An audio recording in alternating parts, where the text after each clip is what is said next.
The Dyson Spot Scrub AI is basically Dyson's answer to can a robot vacuum actually do wet scrubbing and dry picking up without turning your house into a soggy mess? The short version, yes, it really does both, and it does them better than most hybrids. It uses wet pads and cleaning solution for sticky spills and dry suction for dust and pet hair. And the AI navigation actually maps your rooms so it doesn't bump around like it's drunk. For everyday dirt, random spills, and pet messes, it's genuinely impressive and often picks up stuff normal robot vacs miss. But let's be real about the caveats. It's not magic.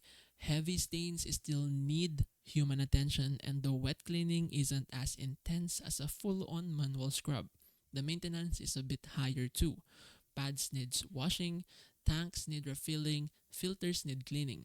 The AI navigation is good but not perfect in super cluttered spaces, and the price is definitely in the premium gadget territory for £1,000.